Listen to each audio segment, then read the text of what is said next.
Hello students, आज हम हिंदी का पार्ट तीसरा करेंगे जिसका नाम है संगति का फल। तो आओ ऐसे रीड करते हैं। एक ऋषि के आश्रम में कई शिष्य शिक्षा ग्रहण करते थे। ऋषि महाराज अपनी ओर से शिष्यों को उत्तम शिक्षा देने का प्रयास करते थे। उत्तम यानी बहुत अच्छी। वे अपने शिष्यों में लोकप्रिय भी थे। लोकप्रिय यानी प्रसिद्ध। आश्रम के शिष्य अनुशासन प्रिय थे। अनुशासन प्रिय यानी कि अपने शिक्षकों की आज्ञा आदेश मानने वाले थे। उन शिष्यों में एक शिष्य था शीलभद्र। उसकी मित्रता आश्रम से बाहर के कुछ लड़कों से हो गई थी। उनके साथ घुलने मिलने से वह थोड़ा उदंड हो गया था। उदंड यानी नटखट, शरारती हो गया। आश्रम वासियों को शीलभद्र की उद्दंडता से कई बार परेशानी होती थी, यानी उसकी शरारतों से बहुत उन्हें परेशानी होती थी आश्रमवासियों को। वे ऋषि महाराज से शिकायत करते और ऋषि महाराज शीलभद्र को समझाने की चेष्टा करते। चेष्टा लास्ट लेसन में पढ़ा था हमने, कोशिश। उसको समझाने की बहुत कोशिश करते थे, पर शीलभद्र था कि मानता ही न था। ऋषि उसे आश्रम से बाहर निकाल सकते थे, पर वे ऐसा करना नहीं चाहते थे।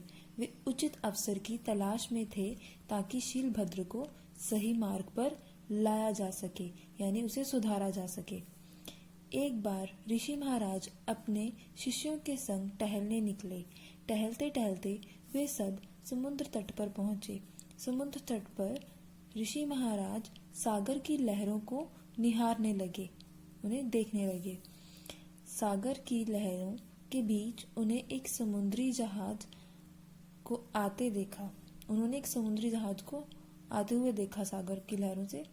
ऋषि महाराज ने अपने शिष्यों को संबोधित करते हुए कहा, वह देखो जहाज किस प्रकार लहरों को चीरता हुआ आगे बढ़ रहा है। उन्होंने अपने शिष्यों से कहा। शिष्यगण उस विशालकाय जहाज को निहारने लगे। विशालकाय यानी आकार में बहुत ही बड़ा। उस जहाज को निहारने लगे, देखने लगे। शीलभद्र तो अपनी आदत से मजबूर था। उसने ऋषि महाराज से पूछा, यदि यह जहाज पानी में डूब जाए तो क्या होगा? ऋषि महाराज और अन्य शिष्यों को शीलभद्र की बातें अशोभनीय लगी। अशोभनीय यानी अच्छी नहीं लगी। तभी अचानक तेज उठती लहरों के बीच जहाज डगमगाने लगा। देखते ही देखते जहाज अथाह सागर में विलीन हो गया। अथाह यानी बहुत गहरा, बहुत गहरे सागर में विलीन। विलीन यानी लुप्त, गायब हो गया। शिष्यों के चेहरे पर उदासी उभर आई। शीलभद्र भी उदास हो गया। उसने ऋषि महाराज से पूछा, ऋषिवर, क्या सभी यात्री डूब गए होंगे?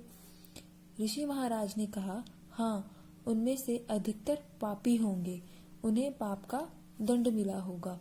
एक शिष्य ने प्रश्न किया, ऋषिवर, उनमें कुछ पुण्य आत्मा भी तो होंगे, उन्हें क्यों दंड मिला?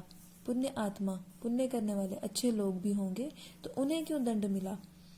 ऋषि महाराज ने कहा, जब पुण्य आत्मा पापियों के साथ हो तो उसे भी दंड का भागी बनना पड़ता है। ऐसा कहकर ऋषि महाराज वहां से चल पड़े। उनके साथ साथ शिष्य भी चलने लगे। रास्ते में शीलभद्र ने रेत पर पड़ा एक शंख उठा लिया। शंख पाकर वह खुश हुआ। अभी कुछ दूर चला ही था कि उसे हाथ पर चींटियां रेंगने लगी। वास्तव में, असल में शंख के अंदर एक कीड़ा मरा पड़ा था। उसी कारण शंख में चींटियां घुस आई थी। चींटियों के काटने से शीलभद्र छटपटा गया और क्रोधवश उसने शंख को समुद्र में फेंक दिया। गुस्से में उसने शंख को समुद्र में फेंक दिया। ऋषि महाराज ने सोचा कि शीलभद्र को शिक्षा देने का यही उचित अवसर है। उन्होंने उससे पूछा, वत्स, तुमने इतना अद्भुत शंख पाया, पर उसे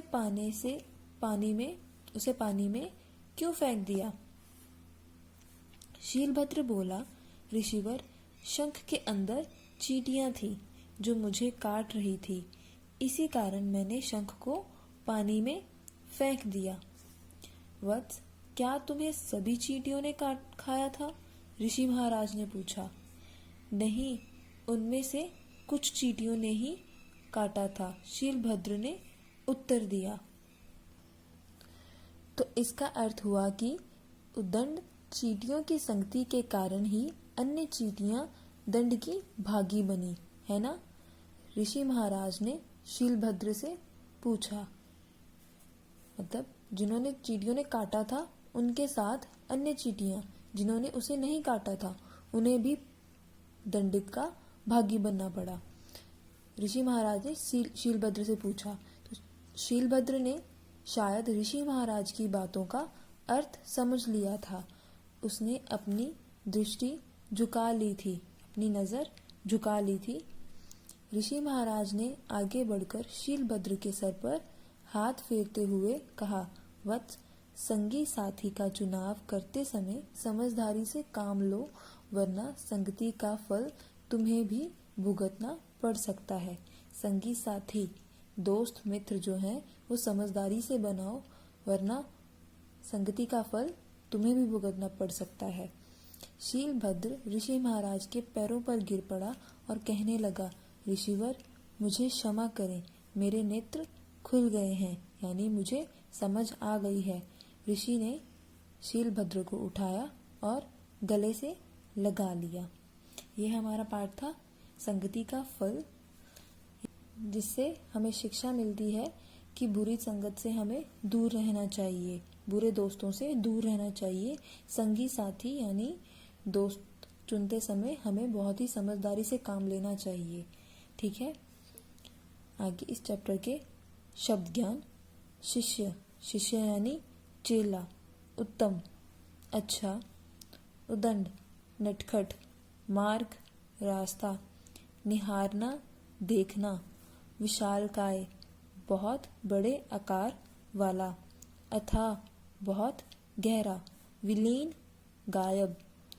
दृष्टि, नजर। मौखिक प्रश्न। पहला प्रश्न है आपका, शीलभद्र का स्वभाव कैसा है? कैसा है उसका स्वभाव? बहुत ही नटखट। शीलभद्र का स्वभाव बहुत ही नटखट है।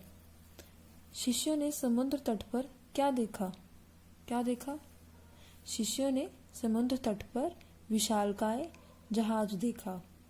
शंख के अंदर क्या था? शंख के अंदर एक कीड़ा मरा पड़ा था। शीलभद्र महाराज के पैरों पर गिरकर क्या बोला? शीलभद्र महाराज के पैरों पर गिरकर कहने लगा, मुझे क्षमा करें, मेरे नेत्र खुल गए हैं। ठीक है, तो आपको ये चैप्टर रीड करना है।